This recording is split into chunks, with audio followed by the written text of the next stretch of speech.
তুমি এসব কথা বাদ দাও, তুমি শুধু খুশিতে থাকো। আমি তোমার জন্য খাবার আনছি। আমার প্রথম খাবার তো তুমিই না। কি যেখানে সেখানে শুরু হয়ে যাও, যাও তুমি, আমি খাবার নিয়ে আসছি। এখনো তোমার দেখা অনেক বাকি আছে, সবে তো বুলেট এসেছে, এখনো তো অনেক কিছু আসা বাকি আছে। দীপক বাবু আমার প্রেমে পাগল হয়ে গেছে। আমি যে কোনো রকম সাহায্যের জন্য লাভ ক্ষতির হিসেব না করে সব সময় প্রস্তুত থাকি। আর হয়তো এটাই আমার সবথেকে বড় শক্তি ছিল, আর আজ দুর্বলতাও। সংসার, পরিবার আর সম্মান, একটা শান্তিপূর্ণ জীবন ছিল, কিন্তু মানুষ সত্যিই নিজের ভাগ্য পড়তে পারে না। আজ যখন আমি নিজে সুইসাইড নোট লিখছি, তখন অনুভব করতে পারছি যে একটা ছোট্ট ভুল একটা গোটা জীবনকে কি করে বদলে দিতে পারে। বেঁচে থাকতে কাউকে এই গল্পটা বলার সাহস হয়নি আমার। কথাটা 2 বছর আগেকার, যখন আমার কাছে একটা অজানা নাম্বার থেকে ফোন এলো। হ্যালো। হ্যালো দীপক বাবু, আমি রেখা বলছি, চিনতে পারছেন? রেখা? সরি, আমার মনে পড়ছে না, বলুন। কি দীপক বাবু, আপনি তো আমাকে ভুলেই গেছেন। আগে তো প্রায় দিনই ফেসবুকে আপনার সঙ্গে কথা হতো, আর আপনিই তো বলেছিলেন দরকার হলে আপনাকে বলতে। আর আজ দরকারি ফোন করলাম, আপনি তো আমাকে ভুলেই গেছেন। ও, এবার মনে পড়েছে। ওই ওই গুড মর্নিং গুড নাইটের রেখা। হ্যাঁ, তবু ভালো, চিনতে তো পারলেন। বলুন, হঠাৎ কি জন্য ফোন করলেন আপনি? হ্যাঁ দীপক বাবু, আমি খুব সমস্যায় পড়েছি, আর আমি আপনার অপেক্ষাও করছি। আপনি কি এখন আসতে পারবেন? এমন কি সমস্যা, আপনি বলুন না আমাকে। ওই ওই ওই দীপক বাবু বাড়িতে আসলে সব বলবো। প্লিজ দীপক বাবু, না বলবেন না। ঠিক আছে, আপনি আপনার লোকেশনটা পাঠান, আমি যাচ্ছি। ওকে। মনে হচ্ছে সত্যিই কোনো বড় সমস্যা হয়েছে।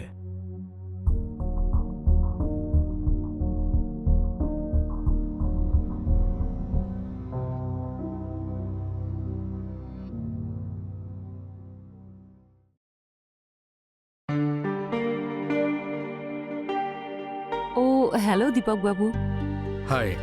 আমার সম্পূর্ণ বিশ্বাস ছিল আপনি অবশ্যই আসবেন। আমার পরিচিত কেউ কোনো বিপদে পড়েছে আর আমি আসবো না, সেটা হতেই পারে না। আপনি বাইরে দাঁড়িয়ে আছেন কেন? ভেতরে আসুন না। আসুন।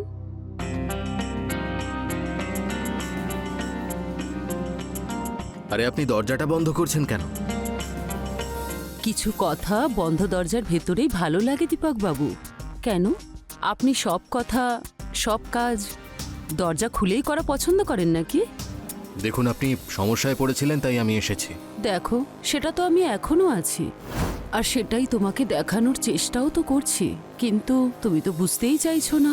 কোনো ব্যাপার না, চলো আমি বুঝিয়ে বলছি। বসো, এসো এসো না দীপক বাবু, এসো। আহা,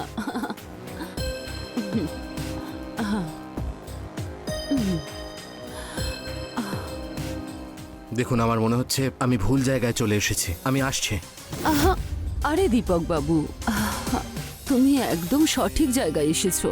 আহা, যদি তুমি আমার কথা না শোনো তাহলে আমি পুরো পাড়ায় চিৎকার করে বলবো যে তুমি আমার সঙ্গে এই বন্ধ ঘরের ভিতরে কি কি করছিলে। তার থেকে ভালো হবে তুমি আমার এই কথাটা মেনে নাও। দেখুন, দূরে থাকুন আপনি। আরে দীপক বাবু, আমার মধ্যে কোনো কমতি আছে নাকি? এত সুন্দর একটা মহিলা তোমার পাশে বসে আছে।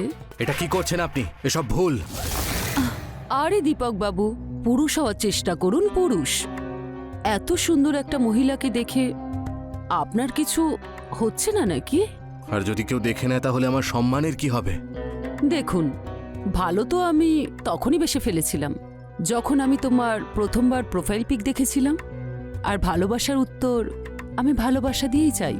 তুমি কি আমায় এইটুকু অধিকারও দেবে না? রাজি হয়ে যাও না দীপক বাবু।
সত্যি বলতে আজকে আপনি যা করলেন সেটা আমি কল্পনাও করতে পারিনি। বেঁচে থাকতেই স্বর্গ ভ্রমণ করে দিলেন আপনি আমাকে। তোমার সঙ্গে দেখা হওয়ার পরে তো আমি আমার স্বামীকেও ভুলে গেছি। হ্যাঁ, স্বামীর কথায় মনে পড়লো, আমার এবার চলে যাওয়া উচিত। আরে আরে দাঁড়াও, এত ভয় পাওয়ার কিছুই নেই। এখনো 2 ঘন্টা বাকি আছে ওর বাড়ি ফিরতে। ধীরে সুস্থে যেও। কেন, কোনো যানবাহন নেই নাকি? বাইক বা কার? গতবার ধানতেরাসে লোন নিয়ে একটা বুলেট নিয়েছিল, কিন্তু ইএমআই দিতে পারেনি বলে ব্যাংকের লোক তুলে নিয়ে গেছে। কেন ইএমআই দিতে পারেননি কেন? এখন 20,000 টাকা স্যালারি পায়। লোন শোধ করবে না সংসার চালাবে? যাই হোক, তুমি এসব কথা বাদ দাও। আজ থেকে আমরা ফেসবুক ফ্রেন্ড নয়, ফেস টু ফেস ফ্রেন্ড। হ্যাঁ, friends with lots of benefits. হ্যাঁ, আজকের পর যখনই ফোন করব তখনই চলে এসো। দুজনে একটু রোম্যান্স করে খুশি হয়ে যাব। দেখুন আপনি আমার তাপমাত্রা বাড়িয়ে দিচ্ছেন। হুম,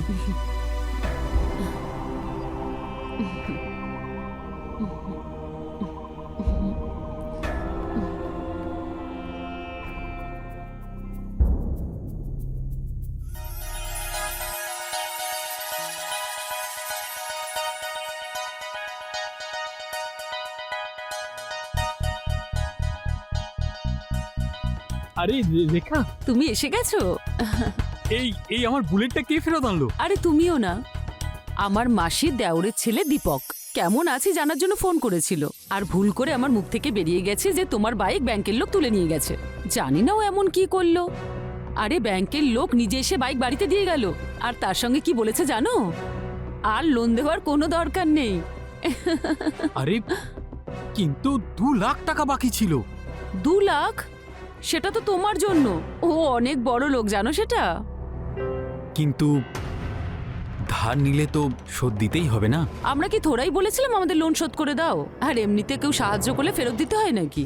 তুমি এসব কথা বাদ দাও, তুমি শুধু খুশিতে থাকো। আমি তোমার জন্য খাবার আনছি। আমার প্রথম খাবার তো তুমিই না? কি যেখানে সেখানে শুরু হয়ে যাও। যাও তুমি, আমি খাবার নিয়ে আসছি। এখনো তোমার দেখা অনেক বাকি আছে। সবে তো বুলেট এসেছে, এখনো তো অনেক কিছু আসা বাকি আছে। দীপক বাবু আমার প্রেমে পাগল হয়ে গেছে। সত্যিই তো ছিল, আমি পাগল হয়ে গিয়েছিলাম। যখন থেকে আমার জীবনে রেখা এসেছিল আমার খুশিগুলো দ্বিগুণ হয়ে গিয়েছিল। আমি কখনো ভাবতেও পারিনি যে এত সুন্দরী একটি মেয়ে আমাকে ভালোবেসে পাকা আমের মতো আমার ব্যাগে চলে আসবে। রেখা শুধু নিজেকেই নয়, নিজের দুঃখ কষ্ট সমস্ত কথা আমাকে নিজের মনে করে শেয়ার করত। শারীরিক সম্পর্কের খেলা বেশিরভাগ দিনই আমরা রেখার বাড়িতেই সম্পন্ন করতাম। বন্ধ ঘরে বস্ত্র থেকে মুক্ত হয়ে একে অপরের মধ্যে লীন হয়ে যেতাম। আমি রেখার রূপে এমনই মুগ্ধ হয়ে গেলাম, টাকা গয়না সব দিয়ে ওকে সাহায্য করতে লাগলাম। আর সেই দিনও আমরা শারীরিক সম্পর্কের খেলাই খেলছিলাম। তখনই হঠাৎ বিক্রম ফোন করলো।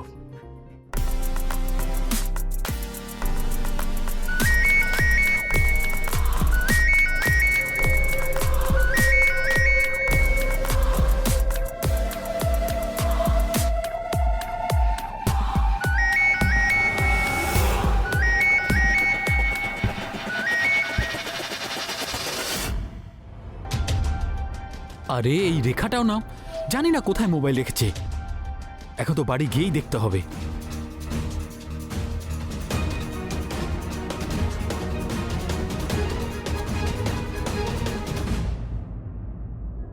কি খেয়েছিলে তুমি কাল রাতে যে আজ সকাল সকালই কেন, কি হয়েছে? সবকিছু তছনছ করে দিয়েছো তুমি। এখনো তো ফাইনাল রাউন্ড বাকি। আচ্ছা তাই নাকি? প্রথম দিন আমাকে দেখে এমন ভাবে পালাচ্ছিলে যেন আমি কোনো ডাইনি। ওই দিন আমি তোমাকে জামা কাপড় পরা অবস্থায় দেখেছিলাম না?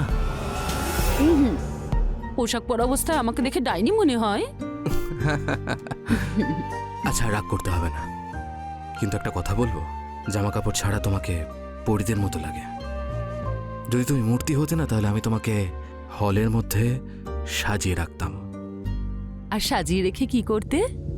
তাতে প্রাণ প্রতিষ্ঠা করে যখন খুশি তোমার সঙ্গে তোমার সঙ্গে কি? তোমাকে প্রাণ ভরে ভালোবাসতাম। বাদ দাও, এটা তো বুঝতে পারলাম যে তুমি তোমার বউকে কত ভয় পাও।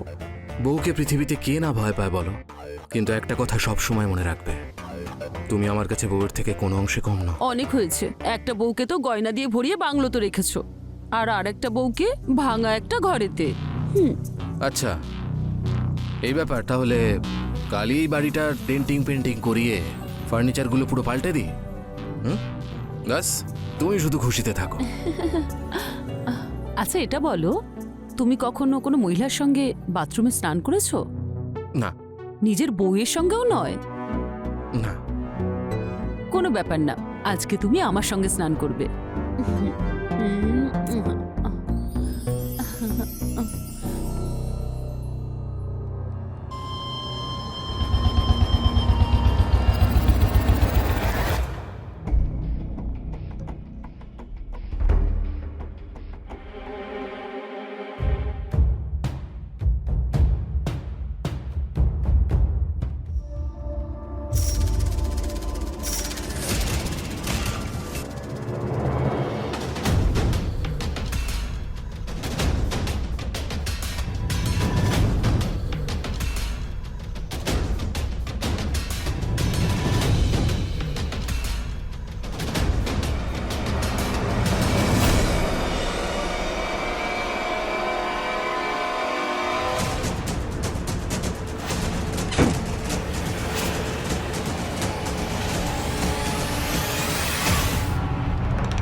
এই যে হ্যালো, কে আপনি আর ভেতরে এসেছেন কেন? হ্যাঁ আরে আমার কথা ছাড়, তুই কে রে? এই বাড়িটা আমার, এই তাওয়ালটাও আমার, আর আমাকে জিজ্ঞেস করছিস যে আমি কে? কি হচ্ছেটা কি এখানে? আরে তুমি এসে গেছো? কি চলছেটা কি এখানে? আর কে এই লোকটা? তোমাকে তো বলেছিলাম, আমার মাসি দেওরের ছেলে, যে তোমার বাইকের লোন শোধ করেছিল। এই তো সেই দীপক দাদা। ও আপনি?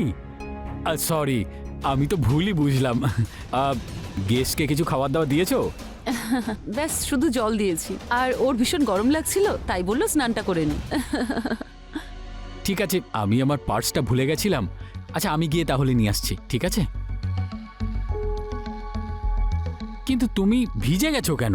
তুমি তো সকালেই চান করো না? আরে ওই আমি রান্নাঘরে কাজ করছিলাম, তাই খুব ঘেমে গিয়েছিলাম, তাই ভাবলাম একটু স্নান করে নি। এই তো যা স্নান করে বেরোলাম। খুব ভালো কথা। ঠিক আছে, আমি গিয়ে পার্সটা নিয়ে আসি।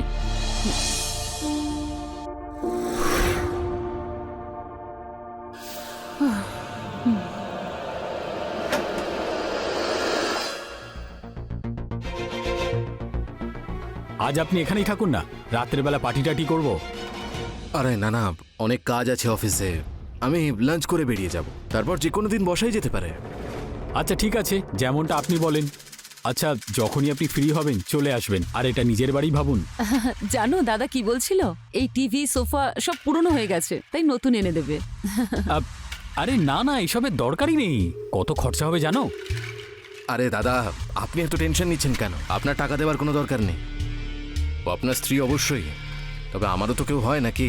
তাহলে আমাকেও একটু সুযোগ দিন ওর জন্য কিছু করার। হ্যাঁ ঠিক আছে, তোমার সাথে পরে কথা হচ্ছে। সাবধানে যাবেন। খেয়াল রেখো।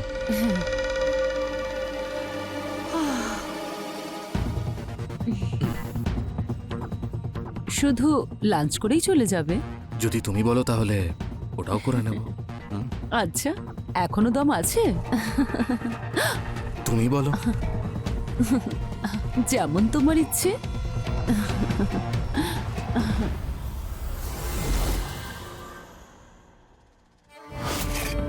আমি ভেবেছিলাম বিক্রম আন্দাজও করতে পারেনি যে ওর স্ত্রী আমার সঙ্গে কি খেলা খেলছে। আমি ভেবেছিলাম বিক্রম তার স্ত্রীকে সম্পূর্ণ বিশ্বাস করে,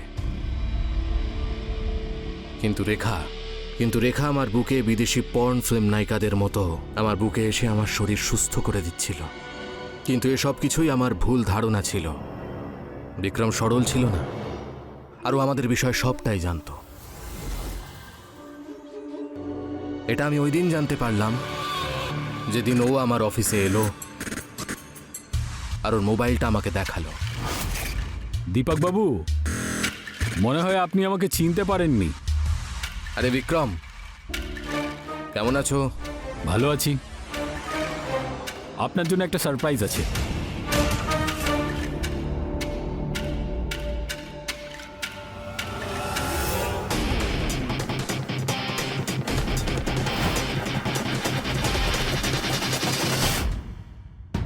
তোর আমার মুখ দেখে কি বোকা বলে মনে হয়? হ্যাঁ, নাকি অন্ধ ভেবেছিস আমাকে? আমার বউয়ের বডিতে তুই ট্যাটু বানাবি আর আমি জানতেও পারবো না? এই ভিডিওটা দেখিয়ে কি প্রমাণ করতে চাইছো তুমি? এতে বদনাম তোমারই হবে, কারণ বউটা এখানে তোমার। কেন, তোর বউ বাচ্চা নেই নাকি? ওরা দেখে কি হাততালি দেবে নাকি যে বাবা অলিম্পিকে কি মেডেল জিতে এসেছে? হ্যাঁ, কি চাও তুমি? 50 লাখ। আমি তোমার বাড়ির পেছনে অনেক টাকা খরচ করেছি, আর 10 লাখ টাকা ক্যাশও দিয়েছি। আচ্ছা, আর যেটা তুই আমার বউয়ের সঙ্গে করেছিস সেটা আর কি হবে? দেখ, যদি পুলিশ আর বদনাম হওয়ার হাত থেকে বাঁচতে চাস তাহলে টাকা দিয়ে দিস, না হলে তোকে কি করে বদনাম করব সেটা খুব ভালো করে দেখে নিস।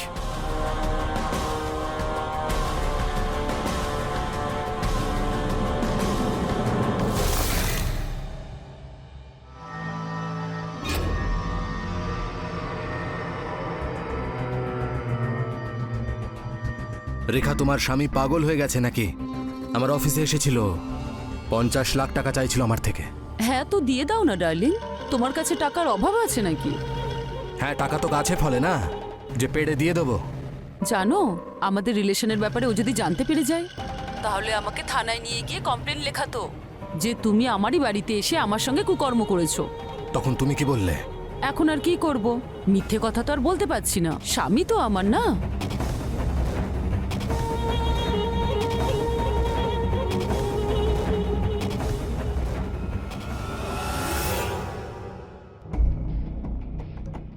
একটা মেয়ের জন্য তুমি সুসাইড করতে যাচ্ছিলে? একবার ভেবে দেখেছিলে যদি তোমার কিছু হয়ে যেত আমাদের কি হতো? হ্যাঁ, কি করতে যাচ্ছিলে তুমি? আরে তোমার ভাগ্য ভালো যে তুমি যখন লিখছিলে তখন দেখে ফেলেছি। যদি আর একটু দেরি করতাম তাহলে জানি না এই গাধাটা কি করত। তাহলে কি করতাম দাদা? টাকা হারিয়ে বাঁচতে পারবো আমি, কিন্তু সম্মান হারিয়ে নয়। আর কি ভরসা আছে ওর আজ ওকে 50 লাখ টাকা দিলে কালো আবার চাইবে না? 50 লাখ? আমার মনে হয় পুলিশে গেলে ব্যাপারটা উল্টো হবে। হতে পারে রাগ করে ভিডিও ভাইরাল করলো। এটাই তো সমস্যা দাদা, আর এই প্রবলেমের কোনো সলিউশন নেই। এখন একটাই রাস্তা খোলা আছে, আমি মরে যাই ব্যাস, আর কোনো সলিউশন নেই এর। খবরদার যদি আর এরকম বলেছো। সব প্রবলেমের সলিউশন আছে, তুমি কিছু বলো না ওকে। তুমি একটা কাজ করো, আমি পুলিশ হয়ে ওখানে যাচ্ছি, প্রবলেম শেষ হয়ে যাবে, তাতে সম্মান এবং প্রাণ দুটোই বেঁচে যাবে।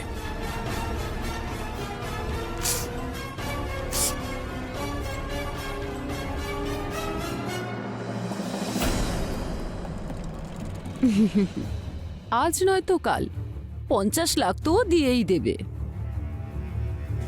জানে মন, 50 লাখ যদি দেয় না তাহলে এরকমই 4-5টা কেস আরো বের করব।